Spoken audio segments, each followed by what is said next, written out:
At brunch, my daughter-in-law said, "Let's skip the drama this year. You understand?" I just nodded. But when I called the bank and restructured the estate, they all showed up, out of breath and out of options. But let me start from the beginning, because that moment at brunch wasn't really the beginning at all. It was just when I finally understood what had been happening to me for the past 3 years. My name is Diane, and I'm 65 years old. I became a widow 3 years ago, when my husband Robert passed away from a sudden heart attack. We had been married for 42 years, and losing him felt like losing half of myself. But I thought I still had my son Michael and my granddaughter Emma. I thought family meant something. That Sunday morning started like any other. I had driven to Michael and Sarah's house for our monthly family brunch. Before we continue, comment where you're watching from and subscribe to the channel. We'd love to see how far our stories are reaching. It was Sarah's idea originally, something she suggested after Robert died. "We need to stay connected as a family," she had said, her voice dripping with what I thought was genuine concern. "Emma needs her grandmother, and you need us." I remember feeling grateful then, grateful that my daughter-in-law wanted to include me, grateful that I wouldn't be completely alone in my grief. How naive I was. I pulled into their driveway, noting how perfect everything looked. The lawn was meticulously maintained, the flowers in the front garden arranged with magazine-worthy precision. This was Sarah's domain, and she made sure everyone knew it. Even the doormat seemed to whisper, "Sarah's rules," as I stepped over it. Michael opened the door before I could knock. At 43, he still looked like the little boy I used to read bedtime stories to, except now there was something different in his eyes, something distant and cold that I couldn't quite place. "Hi, Mom," he said, but his smile didn't reach his eyes. "You're early." I glanced at my watch. "It's exactly 11, just like always." "Right, well, come in. Sarah's in the kitchen." The house smelled like expensive coffee and fresh pastries, the kind Sarah bought from that boutique bakery downtown. Never homemade, always store-bought perfection. I followed Michael through the living room, noting how every family photo seemed to feature just the three of them, Michael, Sarah, and Emma. It was as if Robert and I had been systematically erased from their family history. Sarah stood at the granite kitchen island, arranging croissants on a platter with surgical precision. She was 41, blonde, and maintained the kind of figure that required daily gym sessions and carefully calculated meals. Everything about her was controlled, measured, perfect. "Diane?" she said without looking up. "I was just telling Emma how important it is to keep our family gatherings simple and stress-free." Emma, my 12-year-old granddaughter, sat at the breakfast bar with her tablet, barely acknowledging my presence. When had she become so distant? When had I become invisible to the child I used to take to the zoo every weekend? "Hello, sweetheart," I said, reaching out to touch Emma's shoulder. She shrugged away from my hand. "Hi, Grandma." The coldness in her voice hit me like a physical blow. This wasn't the Emma who used to run into my arms, who used to beg me to read her another story. This was a stranger wearing my granddaughter's face. Sarah finally looked up, her blue eyes assessing me with the precision of a jeweler examining a flawed diamond. "You look tired, Diane. Are you sleeping well?" "I'm fine, thank you." She pursed her lips, as if my response was somehow inadequate. "Michael and I have been talking, and we think it might be time for you to start considering some changes." I felt my stomach tighten. What kind of changes? Michael appeared at Sarah's side, his arm sliding around her waist in a gesture that felt more like allegiance than affection. "We're just concerned about you, Mom. Living alone in that big house, trying to maintain everything by yourself. It can't be easy." I managed just fine. Sarah's smile was patronizing, the kind you'd give to a confused child. "Of course you do. But we're thinking about your future, about what's best for you as you get older." As I get older, the words hung in the air like a death sentence. I was 65, not 95. I was in good health, sharp mentally, and perfectly capable of caring for myself. But in Sarah's voice, I heard the unspoken message: "You're becoming a burden. Let's skip the drama this year. You understand?" Sarah continued, her tone light but her words cutting deep. "The holidays are always so stressful, and we want to keep things peaceful for Emma's sake." I nodded because what else could I do? But inside, something cracked. Drama? What drama had I ever caused? I had been nothing but supportive, generous, and available whenever they needed me. I had helped them buy their house, paid for Emma's private school, covered medical bills when Michael was between jobs. And now I was the source of drama? Michael squeezed Sarah's waist tighter. "We just think it might be better if you took a step back this year. Let us handle the family gatherings." The message was clear. "You're not welcome." I sat there, looking at my son, the child I had raised, sacrificed for, loved unconditionally, and realized that I was looking at a stranger. This wasn't the Michael who used to call me every day after his father died, checking to make sure I was okay. This wasn't the son who had cried in my arms at Robert's funeral. This was Sarah's husband, Sarah's puppet, Sarah's creation. I understand, I said quietly, though I understood far more than they realized. The rest of the brunch passed in a blur of polite conversation and loaded silences. Sarah talked about Emma's achievements at school. Michael discussed his promotion at the accounting firm. And I sat there like a piece of furniture, present but irrelevant. When I finally left their house that afternoon, I felt something I had never experienced before. The crushing weight of being unwanted by the people who were supposed to love me most. I drove home in silence, my hands gripping the steering wheel so tightly my knuckles turned white. That night, I sat in Robert's chair in our living room, my living room now, and let the tears fall. Not just for the brunch, but for everything that had been building up over the past 3 years. The gradual exclusion, the subtle dismissals, the way they had slowly but systematically pushed me to the margins of their lives. I thought about all the times I had made excuses for them. Sarah was just protective of her family. Michael was just busy with work. Emma was just going through a phase.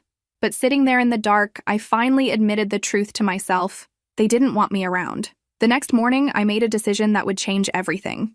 I picked up the phone and called my attorney, James Morrison. We had known each other for 20 years, and he had handled all of Robert's and my legal affairs. "James," I said when he answered, "I need to see you about my will, and I need to discuss some other financial matters." "Of course, Diane."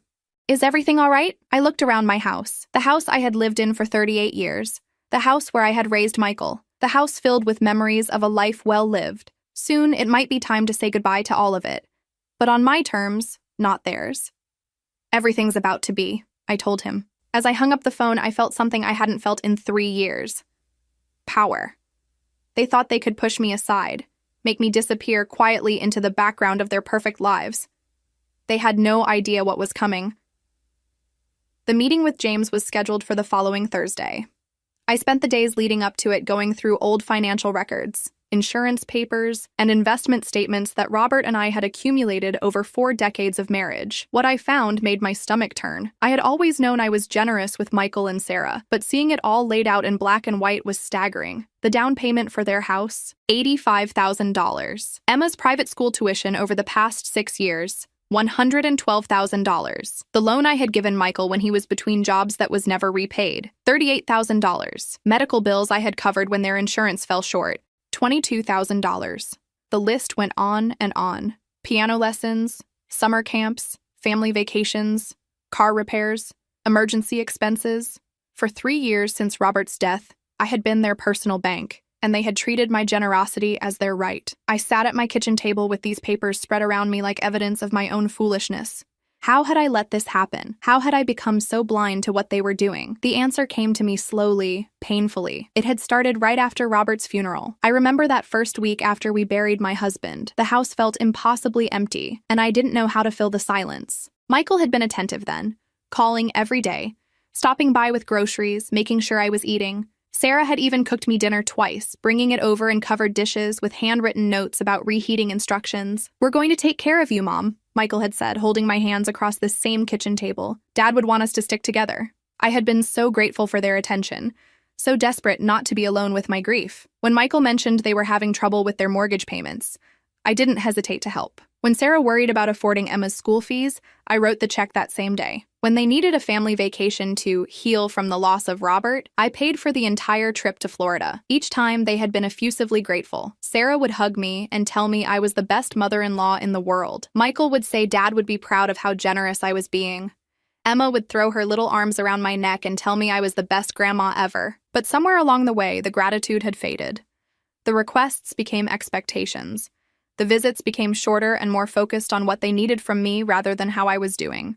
And gradually, I had become less of a family member and more of a resource to be managed. The breaking point should have been last Christmas. I had spent weeks preparing for the holiday, buying thoughtful gifts for each of them, cooking Robert's favorite dishes that I knew Michael loved. I had even bought a small artificial tree for my living room, something I hadn't done since Robert died, because Emma had mentioned she missed having Christmas at Grandma's house. But on Christmas Eve, Sarah had called with a voice full of fake regret. "I'm so sorry, Diane, but we've decided to have a quiet Christmas at home this year.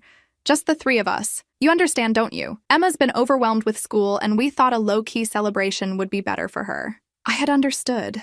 I understood that I was no longer part of their definition of family. I understood that my presence was seen as stress rather than joy. I understood that they wanted my money, but not my company. I spent Christmas Day alone, eating a frozen dinner and watching old movies, while the presents I had bought for them sat wrapped under my little tree, like monuments to my own delusion.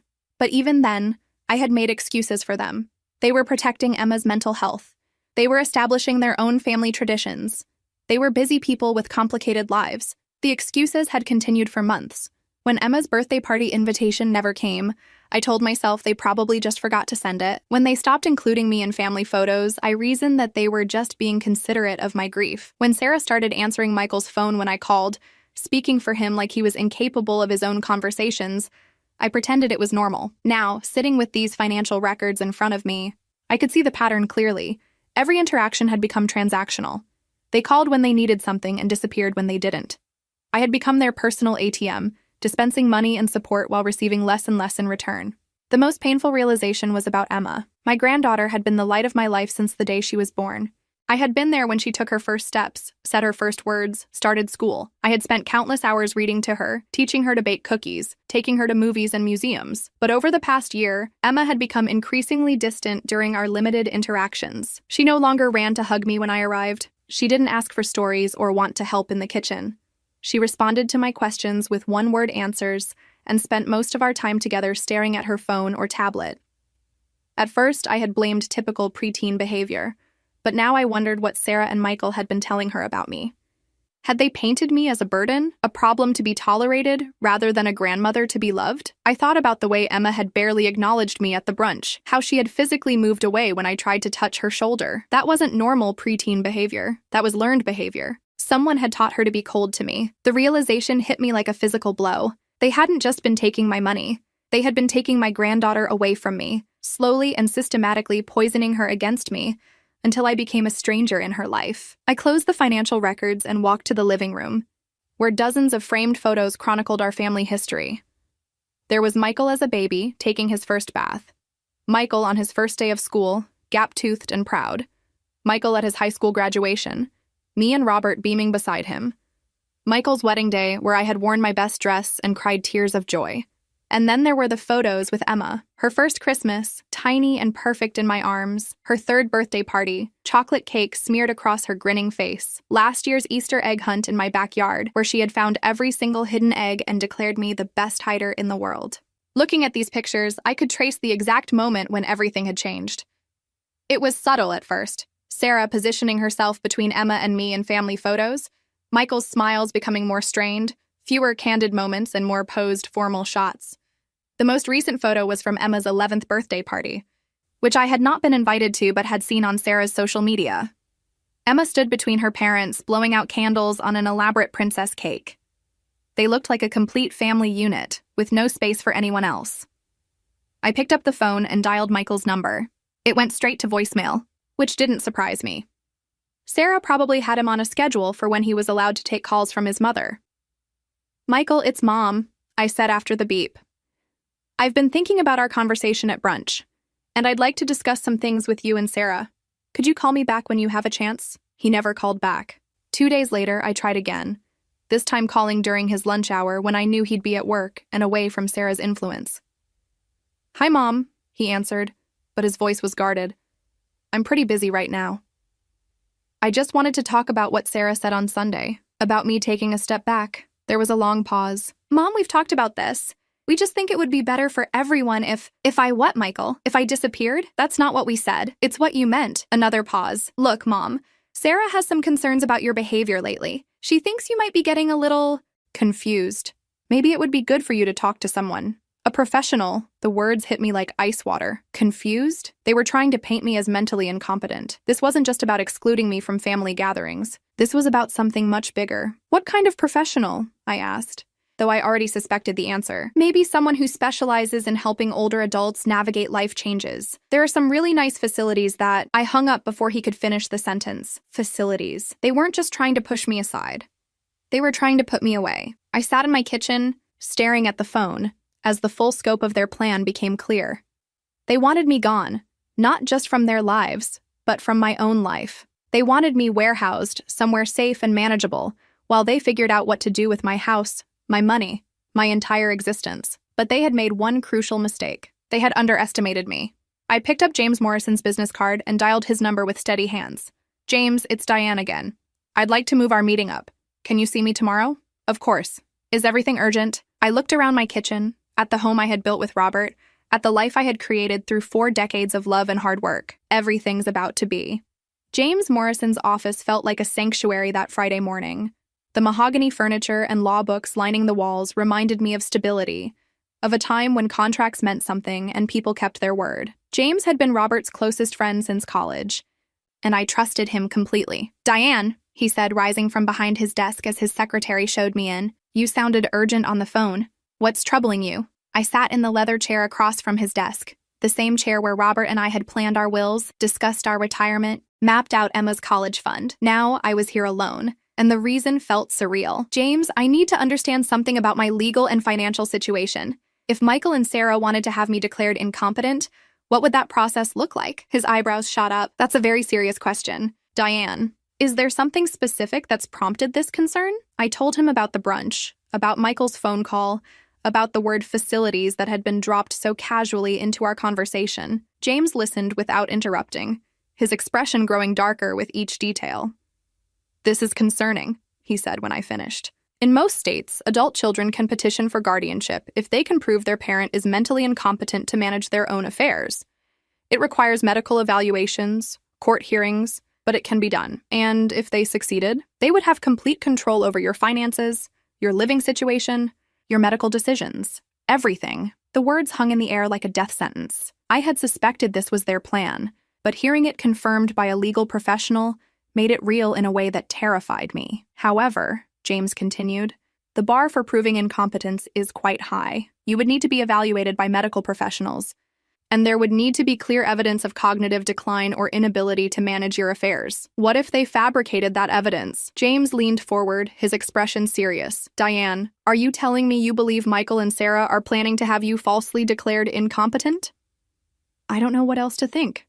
Yesterday, Michael suggested I was becoming confused, that I needed professional help. They've been systematically isolating me from family events, and now they're talking about facilities. It feels like they're building a case. This is very serious. If what you're suggesting is true, we need to take immediate protective measures. That's when James suggested something that changed everything. I'm going to recommend that we hire a private investigator, he said. Someone discreet who can look into what Michael and Sarah are really planning. If they're having conversations about your mental state, making inquiries about care facilities, or consulting with other attorneys, we need to know. 3 days later, I met with Detective Ray Hendricks, a former police officer who specialized in family investigations. He was a quiet man in his 50s with kind eyes and a reassuring manner that made me feel less paranoid about what I was asking him to do. Mrs. Patterson, he said, what you're describing isn't uncommon. Adult children sometimes see their aging parents as obstacles to inheritance rather than family members to cherish. Let me see what I can find out. I gave him Michael and Sarah's addresses, phone numbers, workplace information, anything that might help him understand what they were planning. The wait was excruciating. A week later, Ray called with results that made my blood run cold. Mrs. Patterson, you need to come to my office. What I've found, you need to see it yourself. I drove to his office in a state of numb dread. Whatever he had discovered, it was bad enough that he couldn't tell me over the phone. Ray's office was sparse and functional, nothing like James's elegant law practice. He gestured for me to sit across from his metal desk, where a manila folder waited like a bomb about to explode. Mrs. Patterson, I'm going to be direct with you. Your son and daughter-in-law have been planning this for months. He opened the folder and slid a stack of printed emails across the desk. These are conversations between Sarah and Michael that I was able to obtain through legal channels. I'm afraid you're not going to like what you read. The first email was dated 6 months ago. Michael, we need to start documenting Mom's declining mental state. I've been keeping notes about her forgetfulness and confusion during family visits. Dr. Martinez said we'll need at least 6 months of documented incidents before we can petition for guardianship. My hands started shaking as I read Michael's response. Are you sure about this? It feels wrong to manipulate the situation like this. Sarah's reply was swift and cold. It's not manipulation, it's protection. She's sitting on almost $2 million in assets, and she's not thinking clearly about her future. What happens when she really does become senile and starts giving money to scammers or making poor decisions? We're protecting her and securing Emma's future. $2 million. I had never told them the exact extent of Robert's and my savings and investments. How did they know? The next email made my stomach turn. I've researched 3 facilities in the area. Sunset Manor has availability and accepts private pay patients. The monthly cost is $8,500, which would still leave plenty in the estate for Emma's college and our retirement. They had already picked out my prison. But the worst was yet to come. Ray flipped to another page, showing me an email from just 2 weeks ago. Michael, Emma asked why Grandma doesn't come to family events anymore. I told her that Grandma was getting sick, and sometimes sick people say and do things that can be upsetting. I think she understands now why we need to protect her from too much exposure to Mom's behavior. They were poisoning my granddaughter against me, making her believe I was mentally ill, dangerous to be around. Emma's coldness at the brunch suddenly made perfect sense. She wasn't being a typical preteen. She was protecting herself from someone she had been taught to fear. There's more, Ray said gently. They've been consulting with an elder law attorney about the guardianship process. They've also contacted a realtor about the potential sale of your house. They want to sell my house? According to their emails, the plan is to have you declared incompetent, sell your house, and liquidate your assets to pay for long-term care, with the remainder going into a trust for Emma's education and their retirement. I felt like I was drowning. How long do I have? Based on what I've seen, they're planning to file the guardianship petition within the next month. They've been building their case carefully, documenting what they claim are incidents of confusion and poor judgment on your part. I thought about every interaction over the past 6 months, every visit, every phone call. Had they been taking notes, recording conversations, building a file of my supposed mental decline? Mrs. Patterson, there's something else you need to know, Ray said, his voice even gentler. Your daughter-in-law has been in touch with your neighbors. She's been asking them about your behavior, whether they've noticed any concerning changes. My neighbors, people I had known for decades, who had watched Michael grow up, who had brought casseroles when Robert died. Sarah had turned them into unwitting witnesses against me. What did they say? Most of them told her you seemed fine, but she's been persistent. She's particularly focused on Mrs. Chen next door, asking about whether you've been maintaining your yard properly, whether you seem confused when you talk to her. Mrs. Chen, who had been my friend for 20 years, who helped me with my garden and shared vegetables from her greenhouse. Sarah was trying to turn even her against me. I sat in that chair, staring at these emails, and felt something die inside me. This wasn't just betrayal. This was systematic destruction. They weren't just planning to take my money and my freedom. They were destroying my reputation, my relationships, my very identity as a competent adult. What can I do? I asked, surprised by how calm my voice sounded. Ray leaned back in his chair. Well, the good news is that now you know what's coming. The better news is that you're clearly competent and capable of making your own decisions. The best news is that you have options. What kind of options? You can fight the guardianship petition when it comes. You can countersue for elder abuse. You can hire your own medical professionals to evaluate your mental state. He paused. Or you can be proactive. Proactive how? You can make changes to your estate planning that would make their guardianship petition irrelevant. You can protect your assets in ways that can't be undone even if they do manage to gain control.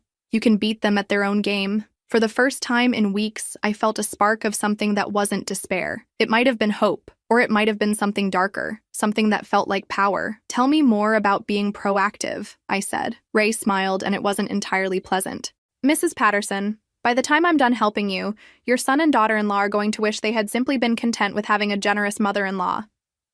I gathered up the emails, evidence of my family's betrayal, and put them carefully in my purse. Tomorrow, I would start planning my counterattack.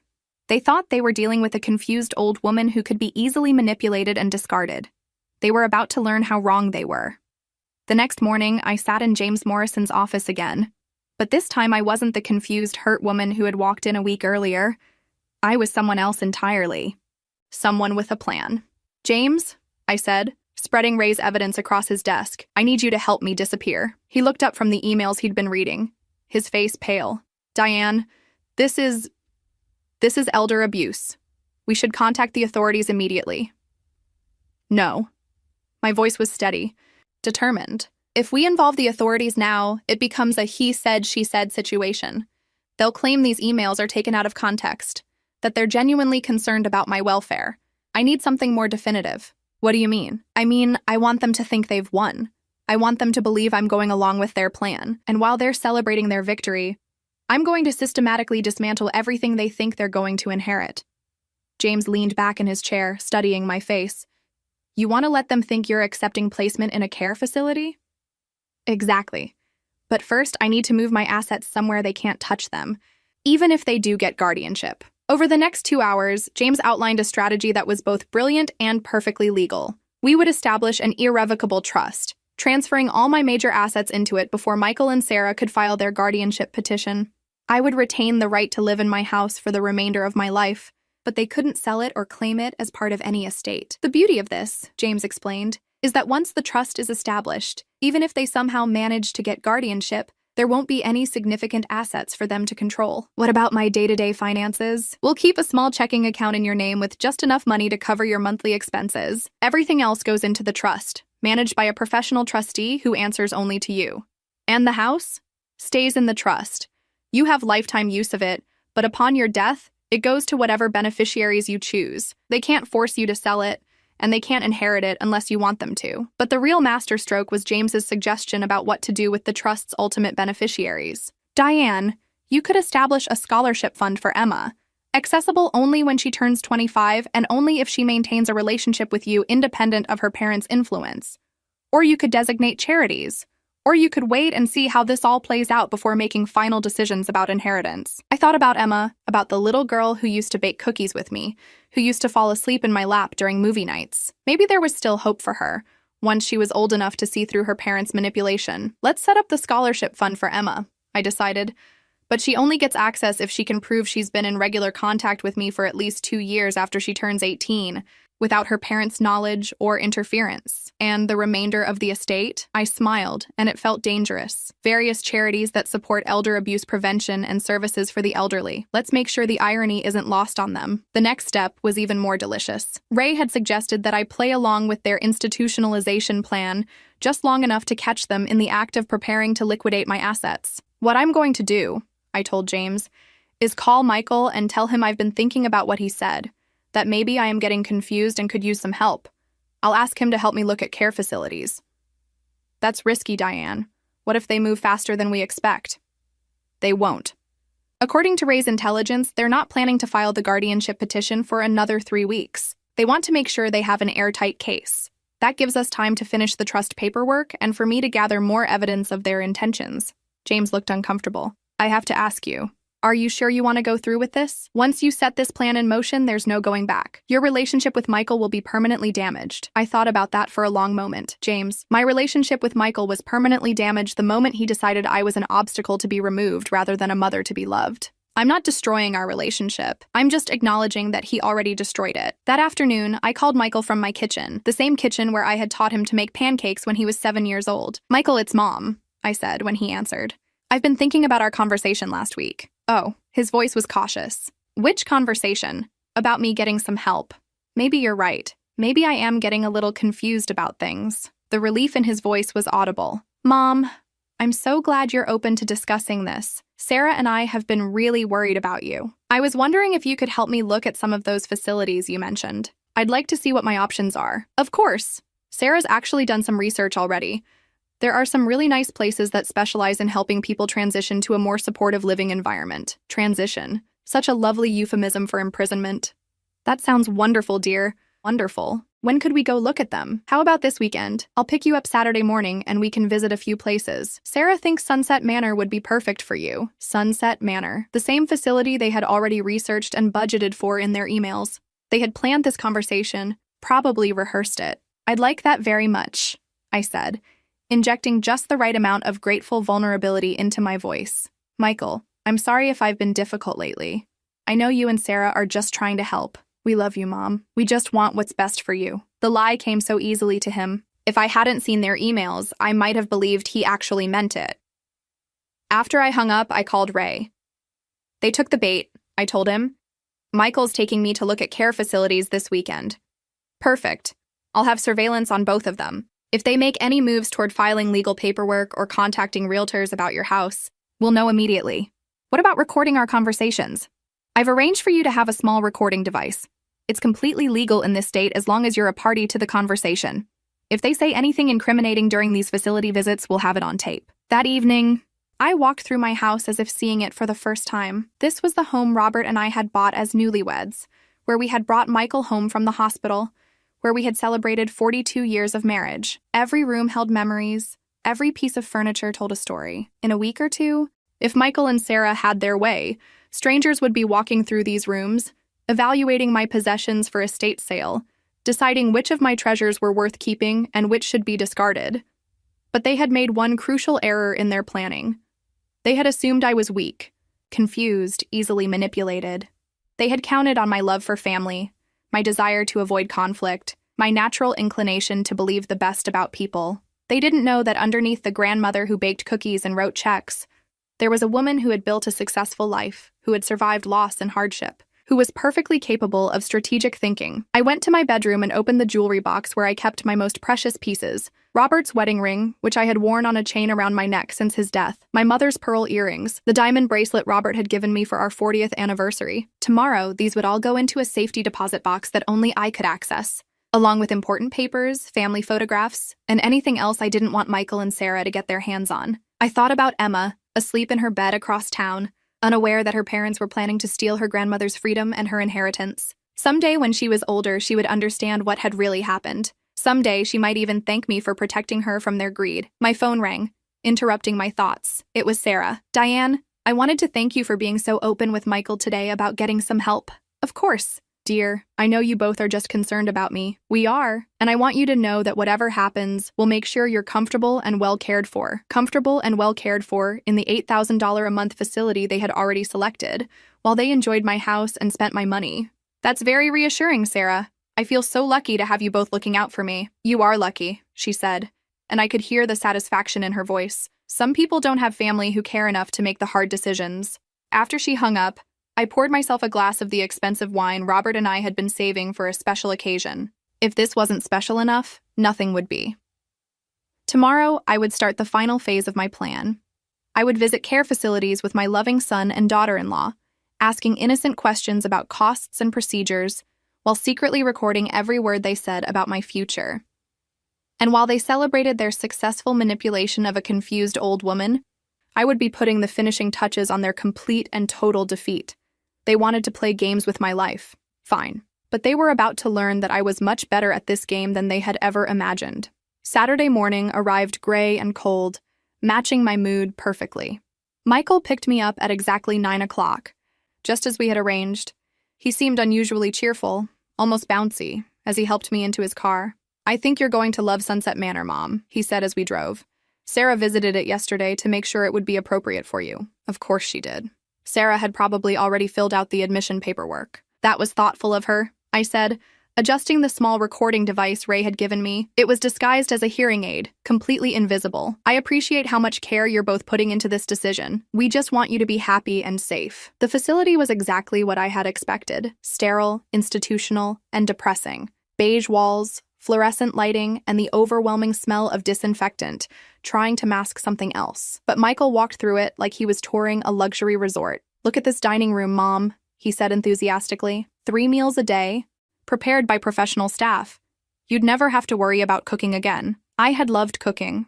It was one of my greatest pleasures, something that connected me to memories of Robert, of raising Michael, of holidays and celebrations. But to Michael, it had become just another burden to be eliminated. The tour guide, a pleasant woman named Janet, clearly thought Michael was a devoted son making a difficult decision. "Many families struggle with this transition," she told us as we walked down a hallway lined with identical doors. "But I can see how much your son cares about your well-being." "Oh, he does," I agreed.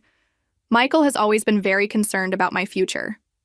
The final stop was a private room, small but clean, with a single bed, a dresser, and one chair by the window. "This would be perfect for you, Mom," Michael said. "Everything you need, and the staff here is available 24 hours a day if you need anything." I looked around the tiny space, imagining my entire life condensed into this beige box. My books, my photographs, my lifetime of memories reduced to what would fit in a single dresser. "What would happen to my house?" I asked, playing my role perfectly. Michael and Janet exchanged a look. "Well," Michael said carefully, "we'd need to sell it to pay for your care here. But don't worry about that. Sarah and I will handle all the details." There it was, recorded for posterity, Michael admitting that selling my house was part of their plan. "The monthly cost here is quite reasonable," Janet added helpfully. "Only $8,500, which includes all meals.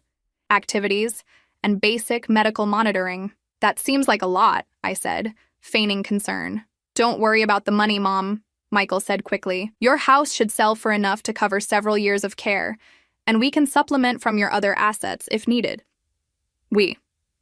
As if my money had somehow become community property. After lunch, Michael seemed more relaxed than I had seen him in months. Sarah thinks we should move quickly on the application, he told me. Places like that have waiting lists, and we want to make sure you get a good room. How quickly? Well, we'd need to get some paperwork together, financial statements, medical records. Sarah thinks we could have you moved in within the month. Within the month. They weren't wasting any time. What kind of financial statements? I asked innocently. Just basic stuff. Bank statements, investment accounts, insurance policies. Sarah's been helping me organize everything so we can show them you can afford the monthly fees. Sarah had been organizing my financial information. Of course she had. That evening, I called James with a full report of the day's activities. I have everything we need, I told him. Michael explicitly stated that they plan to sell my house to pay for the facility, and he admitted that Sarah has been organizing my financial information. Excellent. And the trust paperwork? Ready to sign. I'll be in your office first thing Monday morning. Monday morning, I signed the trust documents that transferred virtually all my assets out of my personal name. My house, my investments, my savings accounts, everything except a small checking account for daily expenses, now belonged to an irrevocable trust that Michael and Sarah could never touch. It's done, James said, notarizing the final signature. Even if they somehow manage to get guardianship, there's nothing left for them to control.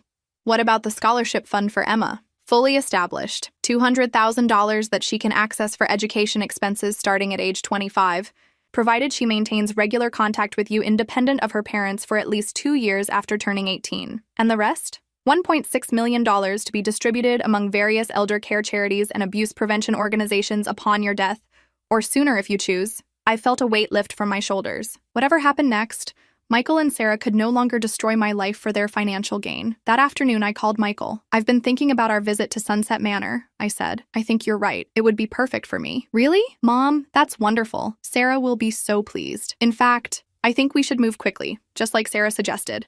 Why don't you and Sarah come over tomorrow evening for dinner? We can discuss the details. That sounds great. Should I bring anything? Just yourselves. I have everything we need. Tuesday evening, I set the table with my best china, the wedding set that Robert and I had received 43 years ago. I cooked Michael's favorite meal, pot roast with potatoes and carrots, the same dinner I had made for his birthday every year since he was 5. When they arrived, Sarah was practically glowing with satisfaction. She hugged me with what seemed like genuine warmth, probably believing she had finally gotten the stubborn old woman to see reason. Diane, I'm so proud of you for making this decision, she said as I served dinner.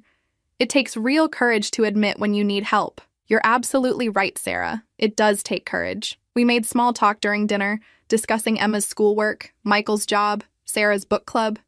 Normal family conversation, as if we weren't gathered to discuss my imprisonment. Finally, over dessert, Sarah brought out a folder of paperwork. I've taken the liberty of organizing all your financial documents, she said, spreading papers across my dining room table. Bank statements, investment accounts, insurance policies. Everything Sunset Manor will need to process your application. I looked at the papers, recognizing statements I had never given her permission to access, investment accounts she had no right to know about. This is very thorough, Sarah. How did you get all of this information?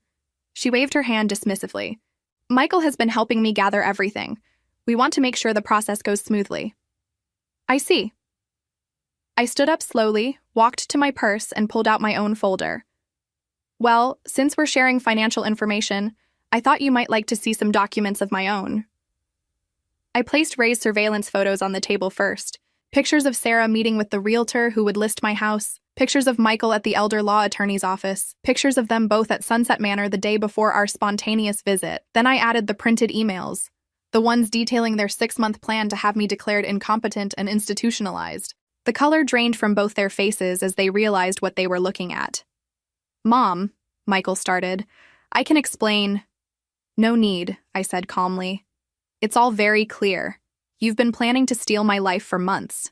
You've been poisoning Emma against me, turning my neighbors into witnesses against my competence.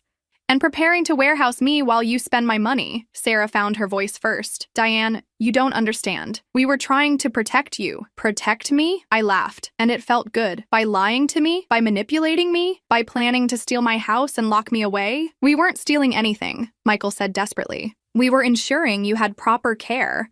At $8,500 a month, leaving plenty left over for your retirement and Emma's college fund. Yes, I read your emails. The silence that followed was deafening. Here's what's going to happen, I continued, my voice steady and cold. You're going to leave my house right now, and you're never going to contact me again unless it's to apologize. You're never going to see another penny of my money, and you're never going to threaten my freedom again. You can't cut us off, Sarah said, her mask finally slipping completely. We're family. You owe us. I owe you nothing. I gave you everything for years, and you repaid me by planning to destroy my life. Michael finally found his voice. Mom, what about Emma? I softened slightly. Emma will have a full scholarship fund waiting for her when she turns 25, provided she can prove she has a relationship with me independent of your influence. And if we don't, I smiled, and it felt dangerous. Then she gets nothing, and every penny I have goes to elder abuse prevention charities. Your choice. They left without another word, and I've never felt more free in my life. 6 months later, I was standing in my kitchen making coffee when the phone rang. It was James Morrison. Diane, I thought you should know. Michael and Sarah filed for bankruptcy last week. I set down my coffee mug and walked to the window, looking out at the garden I had been tending all spring. I see. Apparently, they had been living well beyond their means for years, counting on your eventual inheritance to cover their debts. When that disappeared, everything fell apart. What about Emma? She's fine. Michael got a second job and Sarah finally found work. They had to sell the house and move into a smaller place, but they're managing. I felt a flicker of something that might have been pity, but it passed quickly. They had made their choices. There's something else, James continued. Emma's been asking around about how to contact you. Apparently, she's been doing some digging and discovered what really happened. My heart skipped a beat. What do you mean? She's 15 now.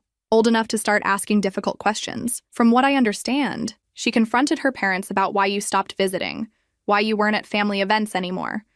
When they couldn't give her straight answers, she started piecing things together herself. That afternoon, I was working in my garden when I heard a bicycle in my driveway. I looked up to see a tall, gangly teenager with Michael's dark hair and my late husband's green eyes.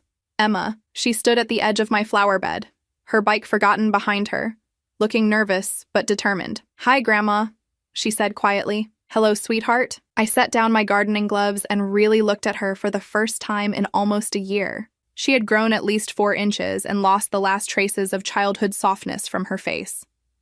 I know what they did, she said without preamble. I found some of the emails on Mom's computer. The ones about putting you in that place. I felt my throat tighten. Emma, they told me you were getting sick, that you were saying weird things and getting confused. They said it wasn't safe for me to spend time with you. Her voice cracked slightly. But you're not sick, are you? No, sweetheart, I'm not sick. She nodded, wiping her nose with the back of her hand. I figured that out when I looked up Sunset Manor online. It's not a place for sick people. It's just old people they want to get rid of. Smart girl. She had always been smart. Why didn't you fight back? She asked. Why didn't you tell someone what they were doing? I considered how to answer that. I did fight back, Emma, just not in the way you might expect. Over the next hour, sitting on my back porch with glasses of lemonade, I told her an abbreviated version of what had happened. How I had discovered their plan, how I had protected my assets, how I had confronted them with evidence of their betrayal. So you're not poor now? She asked. No, I'm not poor. And you're not going to that place? Never. She was quiet for a long time, staring at her hands. I'm sorry, Grandma. I should have known they were lying. You were a child, Emma. It wasn't your job to see through adult deception. But I believed them. I was mean to you at that brunch. I barely talked to you. I reached over and took her hand. You were protecting yourself the only way you knew how. I understand that. Are you ever going to forgive them? It was a fair question, one I had been asking myself for months. I don't know, I said honestly. Forgiveness isn't the same as trust. Even if I could forgive them for what they tried to do to me, I could never trust them again. What about me? Are you going to forgive me? There's nothing to forgive, sweetheart. You were manipulated by people who should have protected you. She started crying then, not the dramatic tears of a child, but the quiet, painful tears of someone who has learned that the world is more complicated and cruel than they had imagined. I held her while she cried, stroking her hair and remembering all the times I had comforted her as a little girl. Some things, at least, hadn't changed. "Grandma," she said when she had calmed down. "Yes? Can I come visit you sometimes?" Without telling them, I thought about the scholarship fund waiting for her, about the conditions I had set. But looking at her now, seeing the courage it had taken for her to come here, to ask the hard questions, to face the truth about her parents, I realized those conditions didn't matter anymore. "You can visit me anytime you want," I said. "But Emma, I won't ask you to lie to your parents. If you want to have a relationship with me, it needs to be honest." "What if they forbid it?" "Then we'll deal with that when it happens. But you're old enough now to start making some of your own decisions about who you want in your life." She nodded solemnly, understanding that this was bigger than just visiting her grandmother. This was about choosing her own path, separate from her parents' manipulation. Over the following months, Emma visited me every few weeks. Sometimes she would help me in the garden. Sometimes we would bake cookies like we used to. Sometimes we would just sit and talk about schoolboys, her dreams for the future. She never lied to her parents about where she was going, and surprisingly, they never tried to stop her. Perhaps they had finally learned that controlling people only pushes them away. Michael called me once, about 3 months after Emma started visiting. "Mom," he said when I answered the phone, "I know I don't have the right to ask you for anything, but thank you for not punishing Emma for what Sarah and I did. She's my granddaughter, Michael. She always will be." There was a long pause. "I know I can't undo what we planned. I know you'll probably never trust me again, but I want you to know that I'm sorry. Really sorry." "I believe you are," I said. "But sorry doesn't erase the 6 months you spent planning to steal my freedom." "I know. I wanted you to know." After he hung up, I sat in my living room looking at the photographs that chronicled our family history. Maybe someday I would be able to forgive Michael. Maybe someday we could have some kind of relationship again. But it would never be the same. Trust, once broken so completely, can never be fully repaired. But Emma was different. Emma had been a victim in this, just as I had been. And watching her grow into a strong, thoughtful young woman who wasn't afraid to ask difficult questions or make hard choices, I knew that something good had come from all the pain. Last week, Emma asked me about college, about what she wanted to study, about what kind of life she wanted to build for herself. "I want to be independent," she told me as we planted tulip bulbs for next spring. "I never want to need anyone so much that I can't walk away if they treat me badly." I smiled, recognizing my own hard-won wisdom in her words. "That's a very good goal, sweetheart. Will you help me? With college, I mean?" "I'll help you with whatever you need," I promised. And I will. Not because of trust funds or conditions or legal documents, but because she chose me. Despite everything her parents did to poison her against me, despite the lies and manipulation, she chose to seek out the truth and make her own decisions about who deserved her love. That's worth more than any inheritance could ever be. I'm 70 now, and I've never been happier. I have my freedom, my home, my independence, and most importantly, I have Emma. Not the manipulated child her parents tried to create, but the strong, honest young woman she chose to become. Sometimes the greatest victory isn't getting revenge on those who hurt you. Sometimes it's simply refusing to let them destroy what matters most. And what matters most is still here with me, asking questions, seeking truth, and choosing love over lies. That's the best last card anyone could hope to play.